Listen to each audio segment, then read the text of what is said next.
is a presentation of HBO Sports.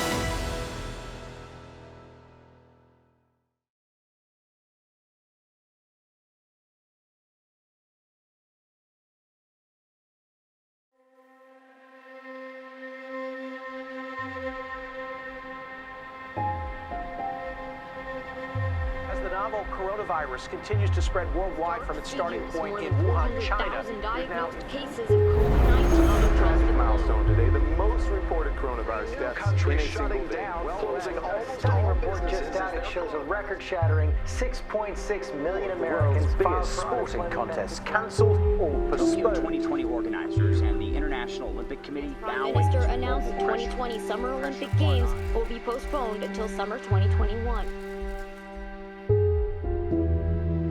The summer of 2020 was supposed to be the summer of the Tokyo Olympic and Paralympic Games. More than 15,000 athletes from over 200 countries coming together, all of them eager to realize the dreams they had chased since they were kids. The venues were built, the tickets were sold, the athletes were ready. And then, all of our lives were turned upside down, and the Olympics were postponed for the first time ever.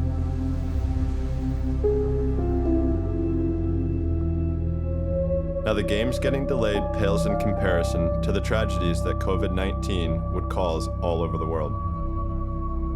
But the impact wasn't just on people's physical health. It was also dangerous for our mental health. Fear, uncertainty, disruption, isolation. All of that was very real for millions of people. Mental health was something I'd been thinking about a lot, long before the virus hit. With the 2020 Games approaching, the first Olympics I wouldn't be a part of since I was 11 years old, I found myself looking back on the highs and lows and how close I came to losing it all. And then when the Games were postponed, what I thought about was the mental health of all the athletes who had worked so hard, and now had to pick up the pieces with everything changed.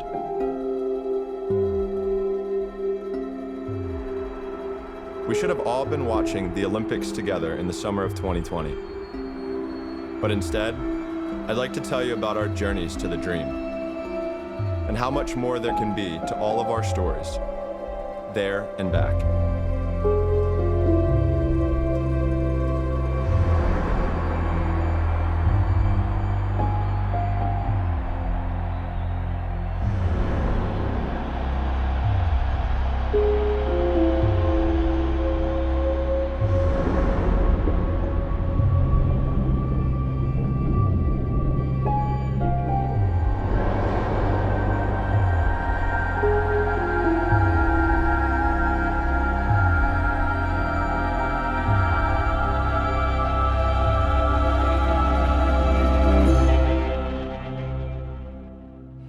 You broke more than 25 national age group records. You got the World Championships coming up. What more do you want to accomplish?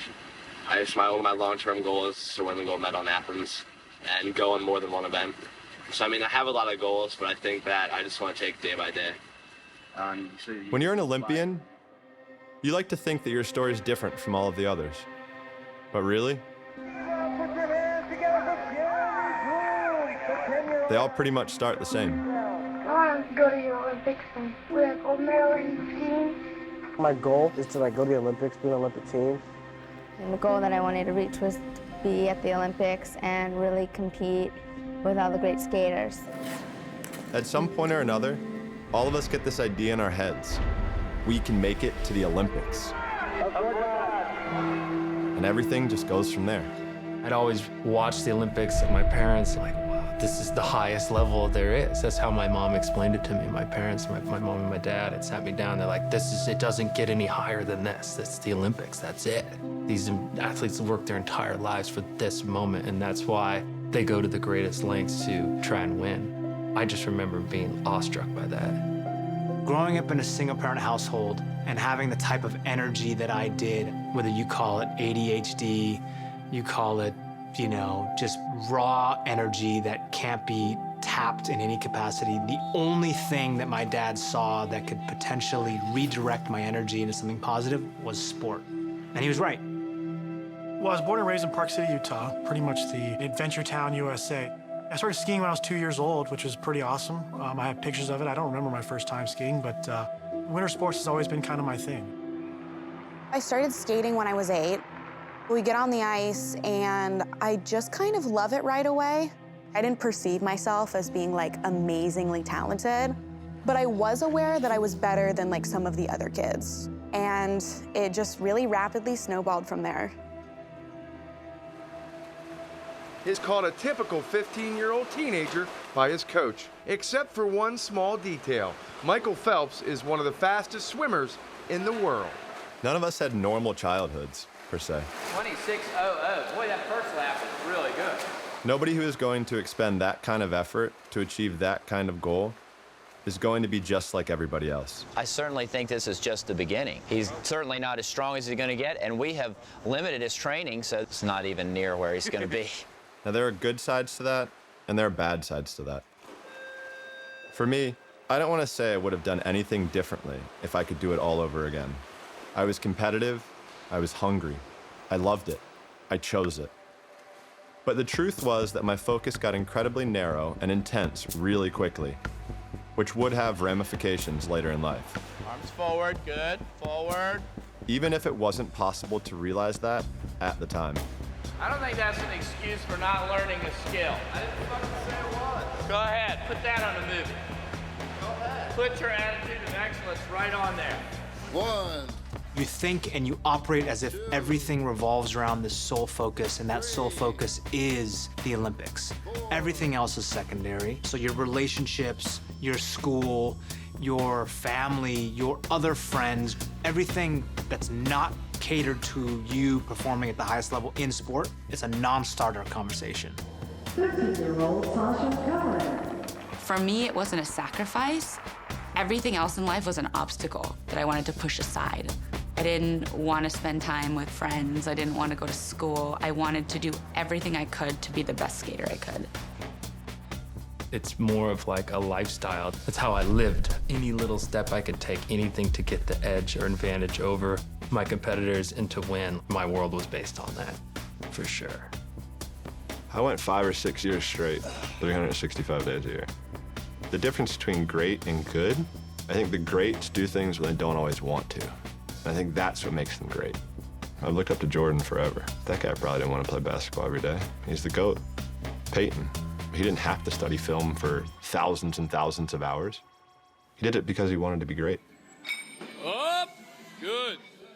When I graduated high school, I remember working out like crazy because I wanted to be an athlete. Everyone's like, oh my gosh, you work out so much. And I was like, it's nothing compared to the Olympians. When I first got into skeleton, I ended up on my own at 16, being offered a free place to live, food, and a potential scholarship for whatever school I could try to get to. It was not really a hard choice. Go to the Olympics or go to college. And I basically chose sport over academics. I started winning everything. It was addicting. It was fun. I just got sucked in. I didn't develop outside interests. I had a very singular focus on my sport and on figure skating. It was like a compulsion. It was necessary. Most of my career, I was driven purely by a fear of failure. So unlike a lot of athletes who are driven by, I want to win, I want to be the champion, I was driven purely that I felt that I was inadequate. I wasn't the best guy on the ice. I wasn't the guy who was the most talented genetically, physically gifted. I could probably say I was the hardest worker, and I did the most amount of time in the sport because of my obsession with it wasn't good enough. Every day wasn't good enough. For 15 years, I lived that life. It was like, I have to be here because there's someone else on the other side of the world who's younger than me, that's better than me, that's just overall is superior to me in every single capacity. So I have to find a way to win.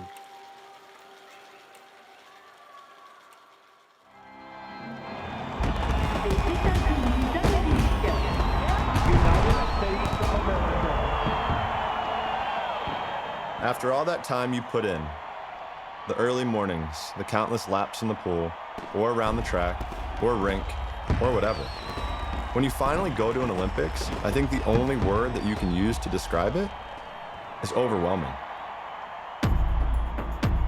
You've basically been training your whole life for this one moment. And you know it's not coming around again for another 4 years, if ever. That's absolutely all in your head. And then throw in the fact that it's all unfolding in front of the entire world. Like I said, overwhelming. First Olympics, I was extremely nervous. It met my expectations in the fact that I knew it was the biggest stage that I would perform in my life. And just those overwhelming emotions and just completely was an amazing experience. You felt like everything was special and you're trying to take it all in. As a track and field athlete, I had no clue if I'd ever make another Olympic team. Most track and field athletes only make one team. So I just wanted to make the most of the experience. My first Olympics, I was 19 and the #1 ranked skier in the world, and Sports Illustrated picked me to win the Olympic gold, and I was beyond nervous. I mean, it was paralyzing. It's a whirlwind. It's nothing like any competition I'd ever been to before. It was inspiring. It was amazing to sit with all these other athletes around the world and like eat your breakfast. I mean, it was just like this glow, this sort of vibe while you were there. It completely blew my mind. Flags from every country. There was so much excitement and buzz. It was on no other level that I can compare to anything in my life.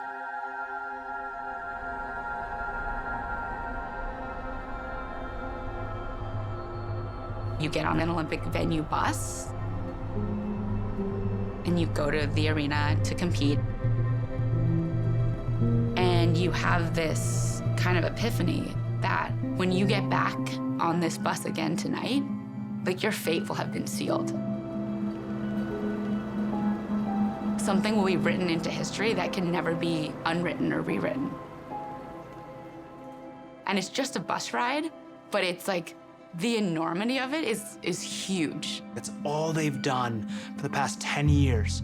And now for the next 40 seconds of our human lives, this moment will dictate whether they have a gold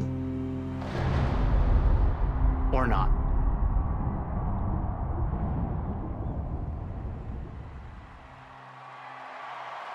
Phelps, the greatest of all time, iconic figure, writes his way into the history books yet again. So then, it's over. Steve Holcomb has raced for gold. And however it ends, there will be no medals of any color for Jeremy Bloom. The bigger point is that it's over. Everything you've worked for in the rearview mirror. And reckoning with that is something that unites all Olympians, whether you ended up on top of the podium or in total disbelief. I fell twice in the first 30 seconds of my long program. I was shell-shocked, I was devastated. I was just like stunned. And not only are you having all these feelings, but you are having all these feelings while the entire world is singularly focused on you. And you hear with every fall just the or like just like the hush. You already have all those feelings, and then it's like the most dramatic sound effects that are laid down, the soundtrack to this like devastating 30 seconds of your life. This was my Olympics, you know. It was not the performance I wanted to give, but I ended up with a silver medal. It's very hard to know what you're capable of, and sometimes circumstances in life happen and you have to do the best you can, and sometimes timing sucks, right? Unless you're an Olympic athlete, it's difficult to understand when you fail at the Olympics what a big deal that is. From an outside perspective, it could say, oh, big deal, you're an Olympian. Like, people have bigger problems. And that is true. But for Olympians, that's your life. That's really what defines you. In that 2002 Olympic 500-meter final in men's long track, the difference between gold medal, recognized, celebrated, and fourth place is this difference. 4 guys just went by in that time frame. And you worked an entire lifetime for that. The difference is the guy who won, we celebrate, we look to, we love. The guy in fourth, you never hear from that person. He disappears, he dissipates, he becomes a civilian.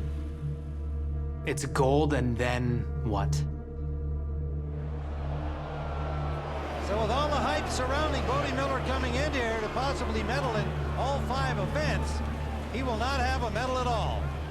Mainstream media, especially in America, but really everywhere, they love that feeling of building somebody up because that gives them control over the situation. You know, they pump them up, pump up expectations, and then it's good news, it's good content. If they can chop their legs out from under them and see a hero come crashing down, it's good for everybody's ego. Everybody likes to read about that stuff. This just in, ladies and gentlemen, Bodie Miller has just tested negative for gold medals. And then to build them back up, then you have this underdog, the hero reborn. There's just a lot of natural flow to that pattern. Bodie Miller, everybody! I've gone through it enough times to know what it looks like from the inside. In 05, when I won the overall, I was the golden boy, and even though I was rebellious and they knew my patterns, they knew all my stuff, it wasn't like I wasn't having fun or partying or going out. They sort of covered it up and made it so that they could refine the picture of the hero on the top, and then they were setting it up so that if I did well, they'd have something else in the Olympics, and instead I didn't do as well as I could have, and they cut the legs out. Bodie Miller is 0 for 5. Failing to do well in races always sucks. I mean, it was my life, and I had a huge opportunity there, and you know, that just is annoying from a personal standpoint. I think every athlete would relate to that. I was running the best races of my life, the best times of my life, and I hit one hurdle, and it cost me the Olympic gold medal. Lolo Jones has the lead, but she hit the hurdle. She hit hurdle number 9, the next to last hurdle. Lolo Jones hit the hurdle and did not get a medal. In my life, I've probably hit a hurdle 3 times. I'm talking about training, races, practices, and now I'm known as a girl who hits hurdles.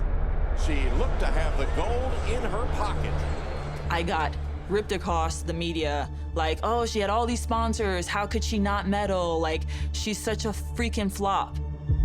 It was so overwhelming, and I had no one to talk to. I would be washing dishes, like, months later, and I'd think about it, and I'd literally be frozen. Like, what could I have done differently?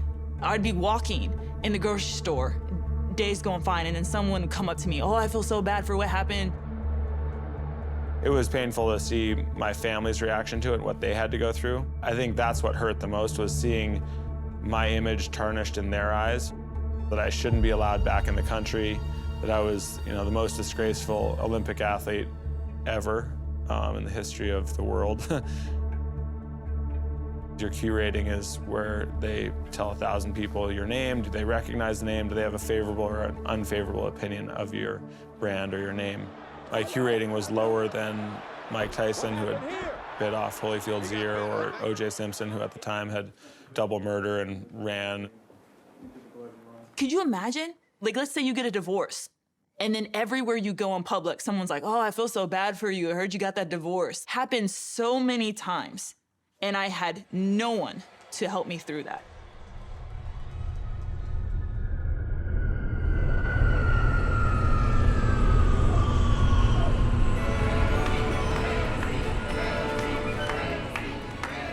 It's nice to get home. The celebration kind of continues. People are so happy, they're so proud. They show their support. The fans lined York Road for hours, ready to get an up-close look at their hometown heroes. He's adorable! Look at the face! I want to be just like him. And then it kind of dies down. Then you basically get in that part where you're either like, am I gonna put myself through this for 4 more years? Or am I gonna find something else to do? And we're lost. I think that's where a lot of it really comes from, is we're just so lost, because we spent 4 years grinding for that one moment. And now we don't know what the hell to do. I think it's probably safe to say that a good 80%, maybe more, go through some kind of post-Olympic depression.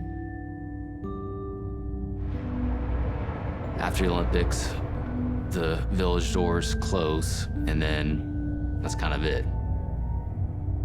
So all the media's gone, all the exposure's gone. Before the 2008 games, I remember one of the coaches specifically on the dive team, this was my first Olympic Games, something I dreamed of since I was 7 years old, and he had said, don't be surprised after the Olympics for the post-Olympic blues. I was 19, and I was like, yeah. I think I'm better than that happening.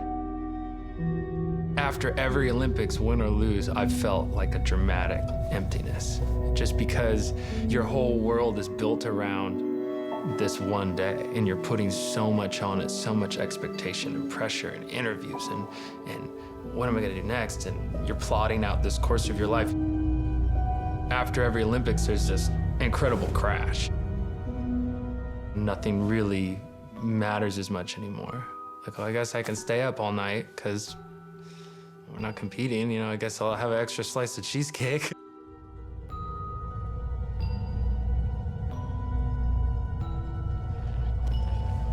I remember trying to compete after the Olympics, and it was awful.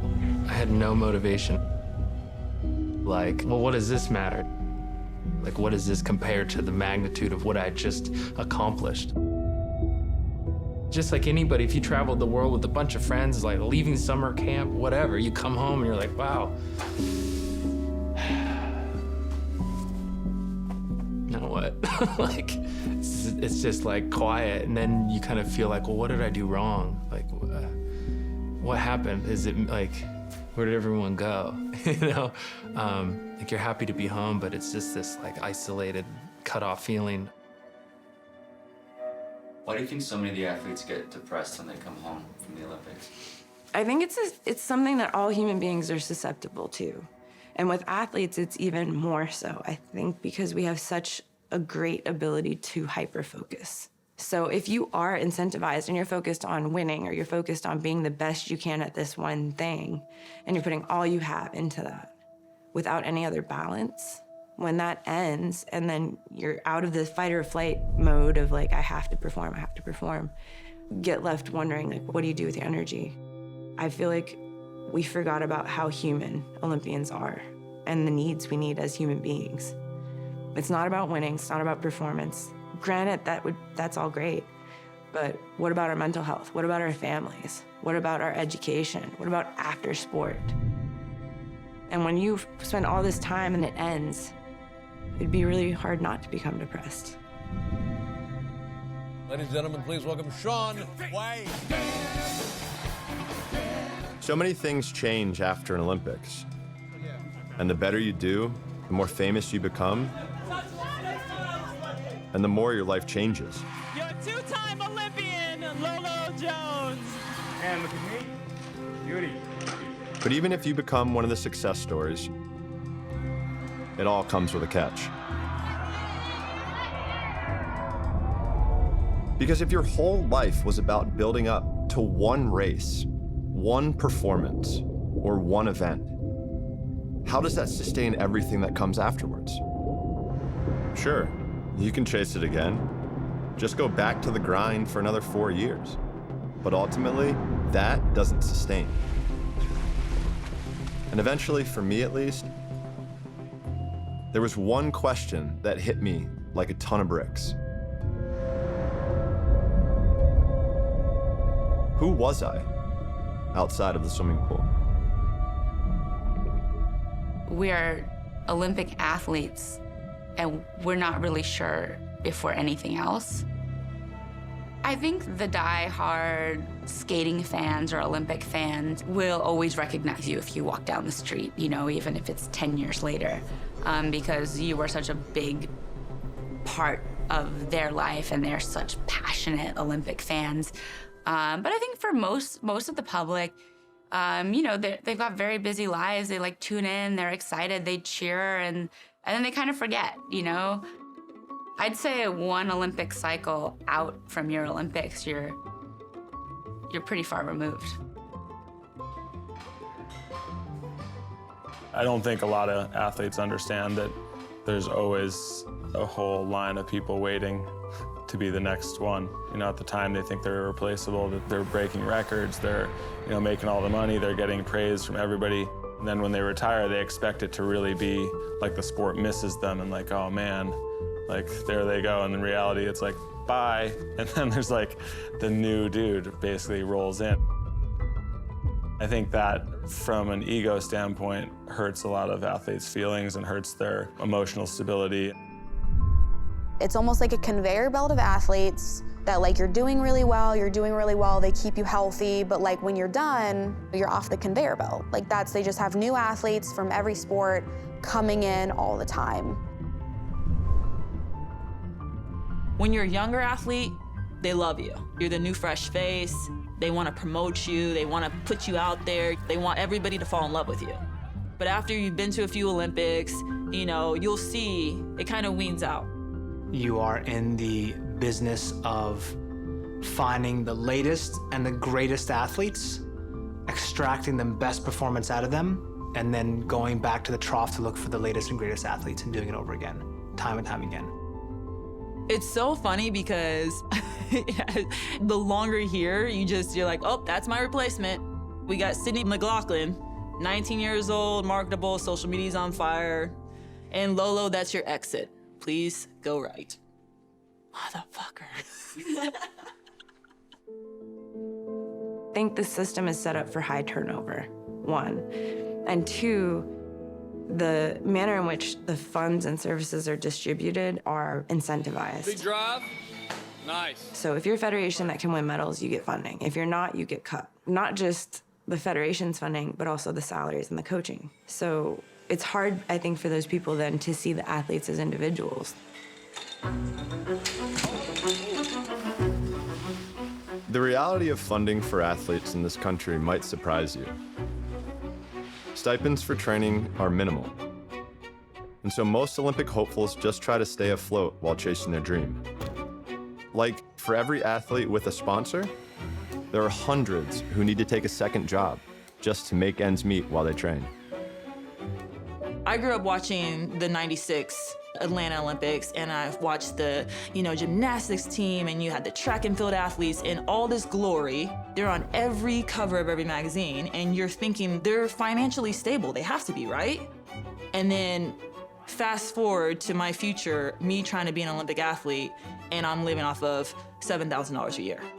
The whole thought that going to the Olympics, and especially if you win a medal, sets you up for life is such horseshit. Even if you're in a marquee sport and you do so well, you have a limited window to capitalize on and to pay back training bills and, try to earn some money. But for most athletes, there's no money. There's no money at all. Let's only talk about Olympic athletes from the United States. How many golds do you have? Because if you're silver, you're not making money. You're bronze, you're not making money. You didn't medal? I don't even know your name, pal. Go back to the end of the line, okay? Out of the gold medals, how many of those are actually being concentrated on by corporate America to be hired by speaking engagements or sponsorships? You got such a small amount of people who are actually making money, and that money-making opportunity has a life cycle. Lettuce, tomato, jalapeno peppers. You gotta try it. I would say on average, unless your family is funding you throughout this process, which many do, you are in debt every single year you compete, even with the amount that you make. I'm in huge debt. In the last quad, I had to fund myself. I had a small stipend, but it's not sufficient, like $750 a month, $1250 a month. I've had years where I can make a killing.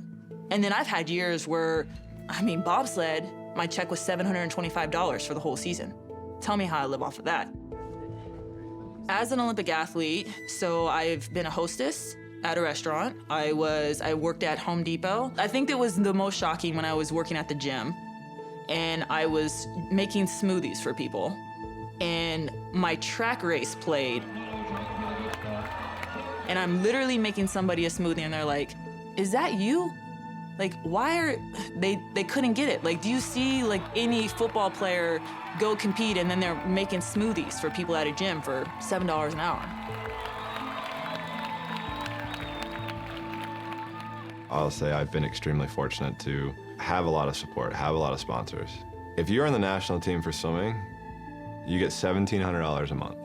That's supposed to get you through training expenses, so travel, living expenses, eating, car, all of the stuff. It's hard. If that's the only thing that you have, it's almost impossible. For me, I think I was most scared after this year and I didn't make the team and literally got an email saying my health insurance was gonna be cut a month later. And I was like, are you kidding me? When your financial security is so closely linked to your success, the pressure to perform adds up. That pressure is just something else that can take a toll on your mental health. The USA Bobsled and the US Olympic Committee came to me and was like, hey, look, you've never actually won any sort of medal in bobsledding yet. You're USA 1, you're our top driver. Going into this for next season, we really need you to do well. If not, like we just can't support you. All of a sudden now the entire weight of the program is on my shoulders. I better do well. Katie Eulander from the United States, 24 years old, out of Breckenridge, Colorado, the 2008, when my father was diagnosed with cancer. And I went on tour, which for skeleton, when we go on tour, it's 6 months. You are on the road from October until April. My dad understood, and he told me to go compete while he was sick. But I got these emails from my mom saying he was not doing well, like I needed to come home. I turned to my coach every time and I said, I think I might need to go home. And he said, we can't. And I said, why? And he goes, because you're the only one we have. We need you to get medals. Here she comes, rocketing into 12. So the first time I kind of didn't respond, but then when I got the second email from my mom saying he wasn't gonna make it, I asked again.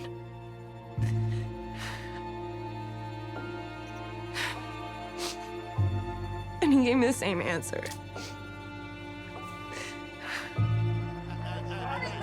And it's really difficult in that situation because I love the sport. My father understood, but I wanted to go home. And it was just becoming so difficult to try to convince myself and them that I wanted to go.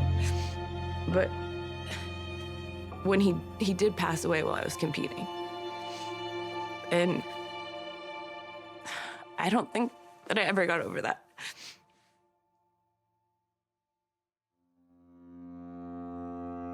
In my case, there were a lot of warning signs that I couldn't handle the changes in my life after my success at the Olympics. I definitely made some bad decisions. Just a few months after winning Olympic gold, Michael Phelps was busted for drunk driving. And then rock bottom came in 2014. And that put everything that had come before into perspective.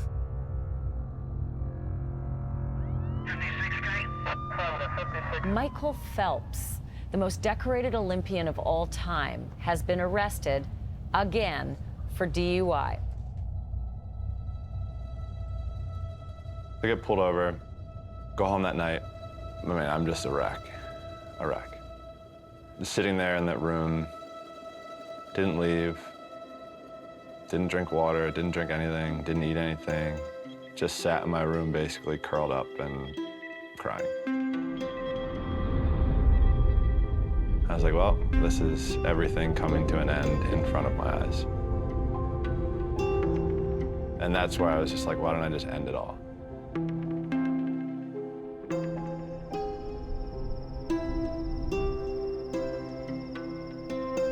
In the end, I was fortunate to have some great people around me and the resources to get real help.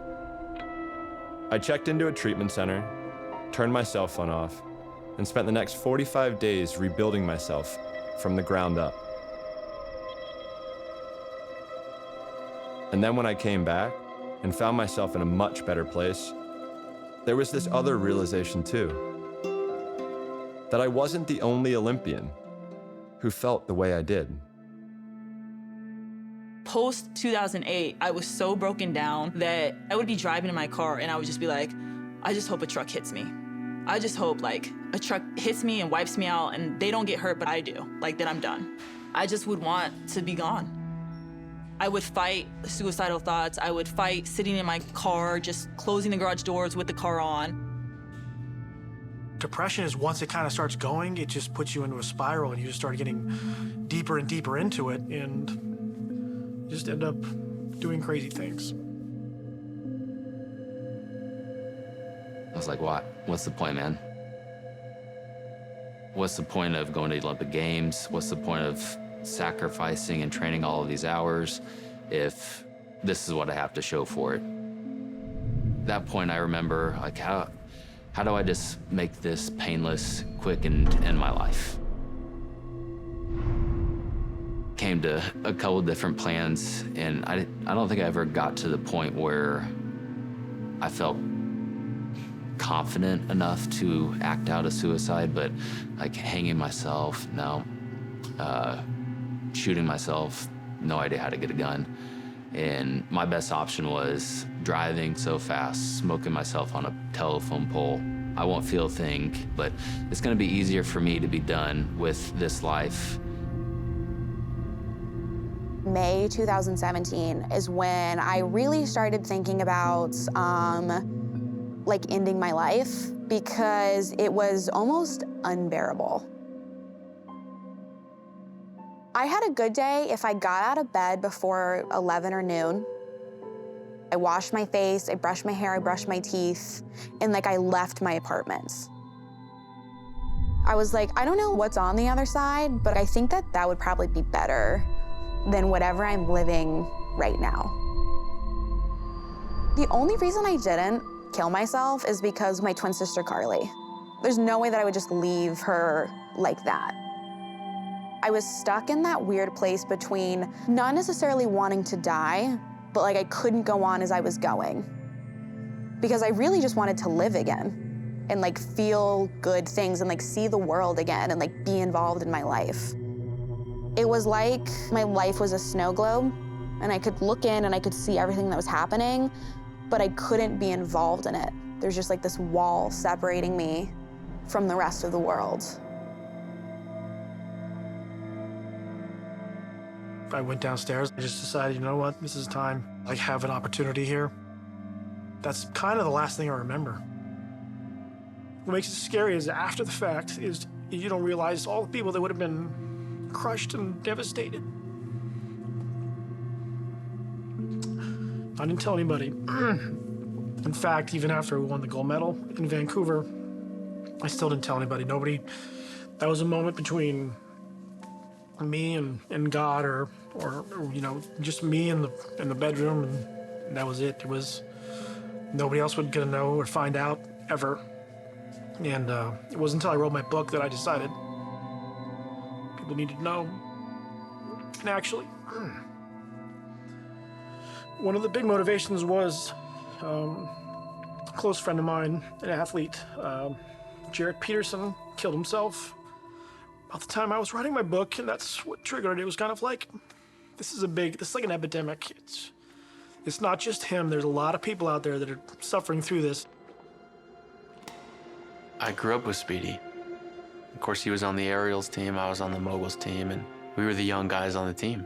I looked at him like a carefree kid that had so much fun. He was always smiling, he was always happy. Okay. And Speedy, how did you get that nickname?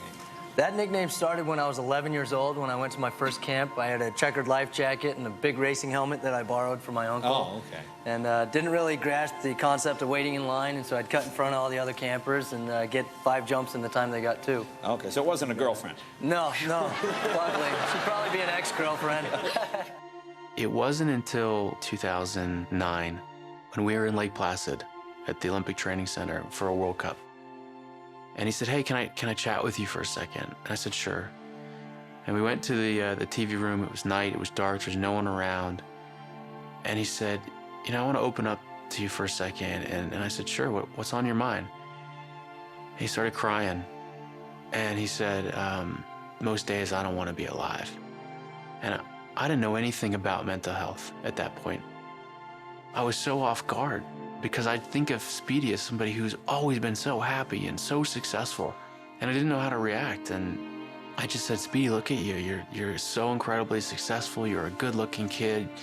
You have the wind behind your sails. Like, you know, what's going on? And, you know, he just really opened up to me. And I often think about that moment. I wish I could go back to it now because I think I would have handled it a lot differently than I did. He was horribly depressed. When he was young, he was sexually abused. His roommate took his life with a gun, and Jeret was witness to that whole thing. And from there on, life was never the same. And that was 6 months before the Torino Olympics. I didn't want him to go. I begged him not to go, but he insisted. He was beside himself. He didn't know where to go, who to turn to. He lost his identity. He told me that he didn't think he was going to be able to hang on for very long and to not be surprised. 911, what's the address of your emergency? I'm at the parking lot at the top of the Lamb Canyon. Okay, what's going on there? I'm going to kill myself, and I want police to come get the body.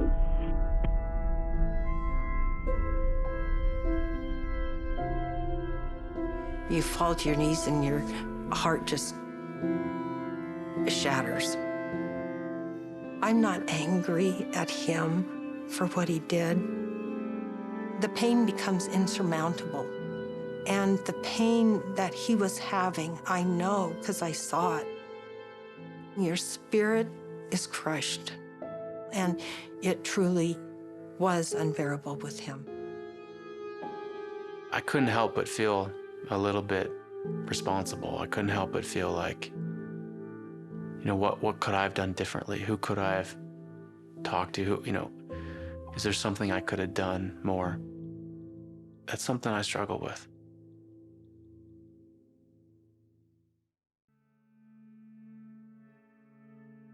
You might be listening to all of us talk about our struggles and wonder, why don't you just get help? Well, there are a lot of reasons. And probably the biggest is connected to what got us to the top in the first place. Our conviction that we can make ourselves unbeatable if we just work at it. Our belief that there's no way we should ever need help. Our fear that we'll become weak if we show any vulnerability.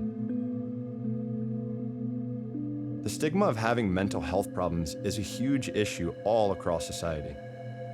How tough the issues are to talk about, or even just acknowledge. And Olympians are definitely a group who want to keep their pain out of sight. It's very, very simple. Athletes most likely don't get help for depression or, you know, mental health issues because they can't even admit that it's an issue. That is so fundamentally at odds with being a competitor.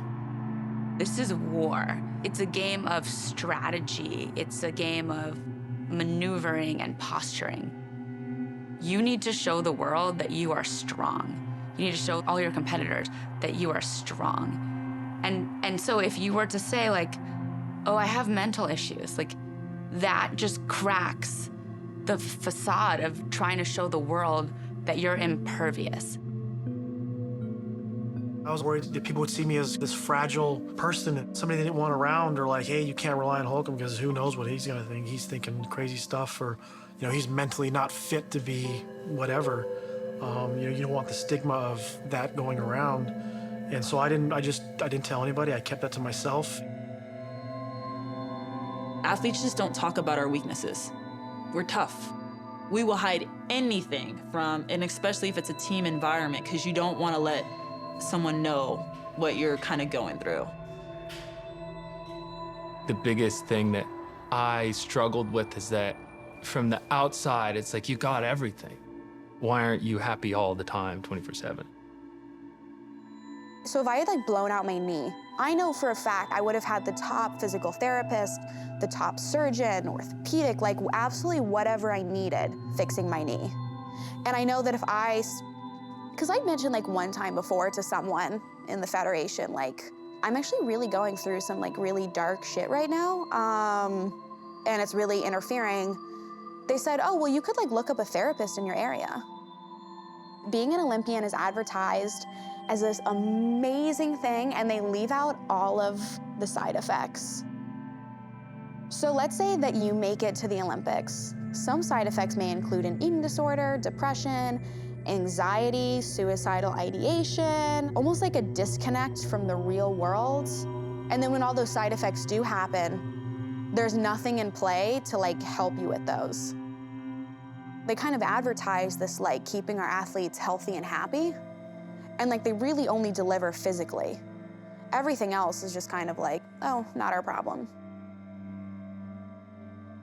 I think I can honestly say now, sort of looking back throughout my career, I don't think anybody really cared to help us. I don't think anybody really jumped in to ask us if we were okay.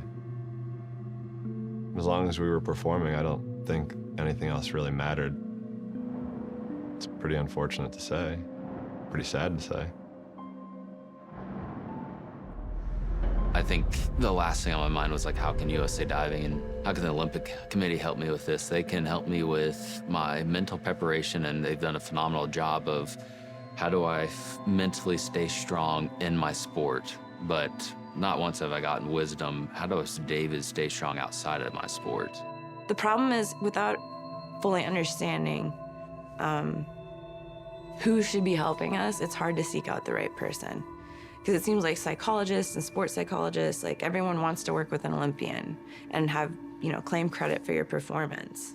But when it comes to serious family issues or mental health issues, it's almost non-existent. I'm just really frustrated with the system, and I think as I am more on the tail end of my career, that's where it really becomes apparent.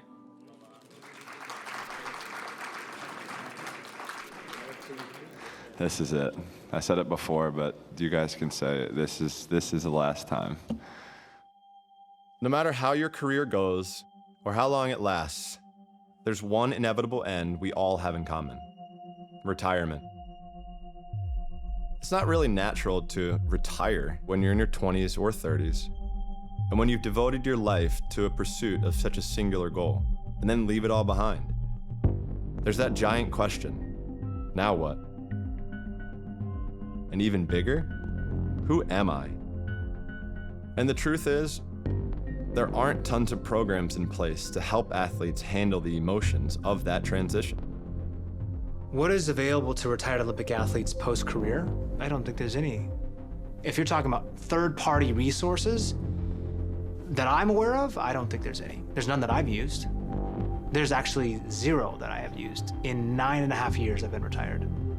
There's no pension, there's no bonus, there's no stock option, there's no job opportunity, there's no more coach, there's no more training environment, there's no more equipment, there's no more monthly stipend, there's no more prize money, arguably there's no more sponsorship. Yeah, that's reality. I'm really not aware of anything that exists for retired Olympians, but I really feel like the bulk of what the U.S. Olympic Committee does is to help fund hopefuls getting to their dream. I will never regret competing for Team USA in this country. Absolutely not. I've helped promote the Olympic sports for 3 Olympics. I've given my blood, sweat, and tears. I've given my talent, and all I'm asking is that after it's all said and done, someone can help me mentally get through this.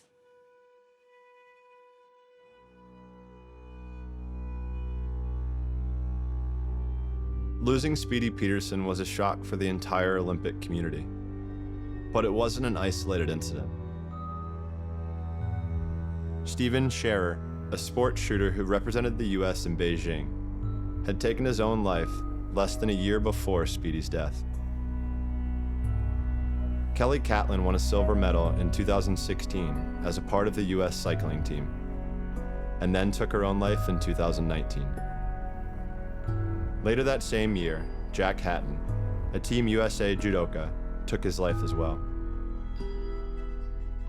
Nobody was prepared for any of these tragedies, but the news that maybe hit the hardest came in May of 2017.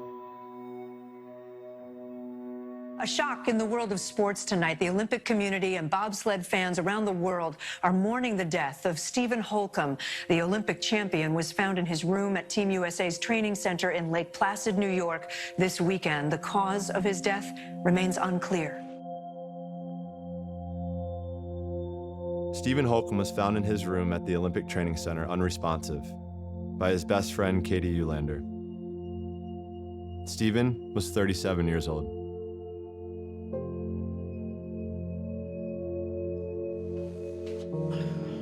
I don't know what was worse. Finding him 2 days late. It's just like,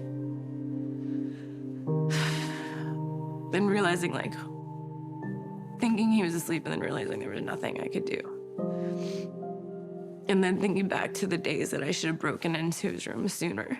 How did I not do something sooner? And every time I would go to text him, he was my best friend, I would have panic attack because my mind would go straight back to that moment when I found him. And I would realize he was gone, and then I would start to wonder why. What else has to happen for this to change? What else? I mean, we see do 5 other athletes have to take their lives in order to see change? How far down the road are we gonna get before somebody actually stands up and says, we have to do something, and this is important? I think there's no question that Olympic athletes need more support. The solution to mental health issues, or really just general support, right now we're just starting to understand how critical that is. I don't think that they're maliciously ignoring our well-being. I just don't know that if they realize it's a full crisis yet. How many more dead Olympians do they need before they realize that there might be an epidemic here? I recently requested help multiple times, and I didn't get it. And I can't figure out if it was because it would have taken me away from competing for them, or if it was just they don't have the resources or they don't know. But regardless, if you look at the process I had to go through, I have to tell my coach, or I have to tell Sports Med, I have to tell Sports Performance. Then they have to tell 2 more people over in Colorado Springs. And then they have to go through this thing to try to find someone, determine if it's valid, my request for help. I went through that process, and despite those 5 to 7 people knowing, I didn't get any help. I think a lot of us could have had a story that ended like Steve Holcomb's did, because a lot of us struggle with so many of the same feelings. And I saw Steve maybe a week before. He just seemed so everything was fine. And I think we all seem like something's fine until we get to that one breaking point where either we're fortunate enough for somebody to see us, or we're not lucky and we die. Dealing with the incredible highs and lows of being an Olympian, the sacrifices and the challenges, and figuring out a transition from such a hyper-focused life. All of it can be extremely hard, but there is a way forward. There are people and places that can help, and there are outcomes that can be really successful. We just have to change the perception that problems with mental health are something to hide. And in a world where Olympians are leading the way forward to break down that stigma, the impact could be massive. Where a better place to make change than on the Olympic stage? Youth around the world watch and look up to these people. And if we can take a stand and make change, it could affect the world in recognizing what truly matters. It doesn't matter if you're an Olympic gold medalist and you are the most decorated athlete of human history, or you're someone driving a bus, you're prone to depression. My faith was how I was able to handle it and still handle it, but that's okay to handle it differently. When stuff started getting bad, if I had just even seen someone like once or twice a week, we probably wouldn't have ended up where I did. We're human. I don't think I have to say anything else. We're human beings just like everybody else. Yeah, I had won a shit ton of medals. I had a great career. Doesn't matter. I wasn't happy with who I was. I thought of myself of just a swimmer and not a human being, not a person. No self-love, no self-confidence. You know, thinking about committing suicide and not being alive anymore, you know, I think back to it now still. It's crazy what's been able to happen and what I've been able to learn. It's okay to not be okay, and it's okay to kind of like talk to people about it. You got to definitely find the right people in your life that you can talk to about these things.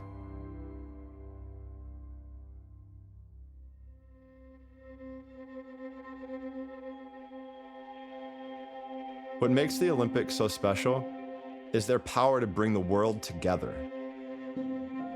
Like everyone else, I can't wait to live in a world where that's possible again. And my hope is when that happens, the athletes in the center of it all are not just ready to compete, but also supported through whatever may come once the flame goes out. My own mental health continues to be a challenge that I need to address on a daily basis. It's a part of my life, as much as being a husband and a father. It took me a long time to be okay with saying that, and I'm ready to spend as much time as I have to in the years ahead to make sure others know that there's help out there, and that it's okay to not be okay.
This has been a presentation of HBO Sports.